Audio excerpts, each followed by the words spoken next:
This video is created for Columbia Business School's course on growth hacking, led by Professor Ross Bodenberg. In this video, we will present a brief introduction to advertising on Google. Alphabet, Google's parent company, is the fourth largest public company in the world, with over 150,000 employees, $257 billion of revenue, and $76 billion in profit. Alphabet has numerous businesses, but Google search is their largest source of revenue. Last year, more than 81% of Google's revenue, $209 billion, was generated through their ad business. The advertising market is an increasingly concentrated market, with 5 companies accounting for over 53% of the total ad market, a 7% increase over the previous year. The landscape of ad revenue ownership has changed drastically in the past decade. In 2012, the top 5 companies received 20% of the total ad revenue, and Google is the only company that has survived from that group. Alphabet is the largest company by ad revenue and accounts for 28% of the total market. Here's an example of what you might see when searching for Columbia Business School. Let's break down the anatomy of the search result. At the top, we have the actual search query or keyword. Advertisers choose which keywords they want to place ads on, which makes this the primary form of targeting on Google. Next up, we can see the first paid ad, which is labeled as such. Any given query can return up to 3 different ads. Lastly, you see the organic search results. There are typically thousands of pages of organic results, and Google orders them based on which it believes to be most relevant to your search. Each ad impression is bought and sold through an auction. To understand how the auction works, we must first look at the advertiser's acquisition funnel. In this example, looking at Columbia Business School, their end goal is to drive attendance for their info sessions.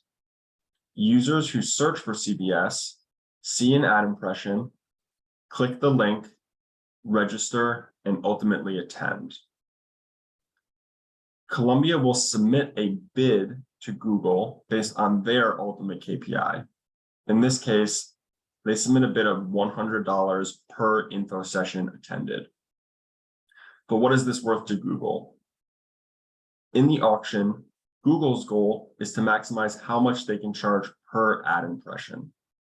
If they take the $100 per session bid and estimate the percentages from each stage of the acquisition funnel, they can back into an estimated cost per impression.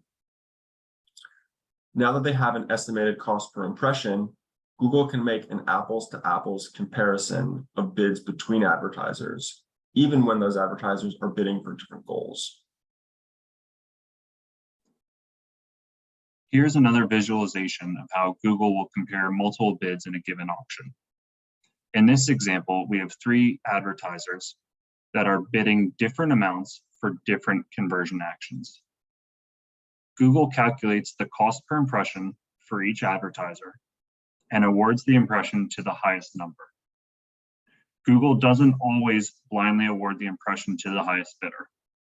The system also scores the ad and advertiser based on how relevant it is.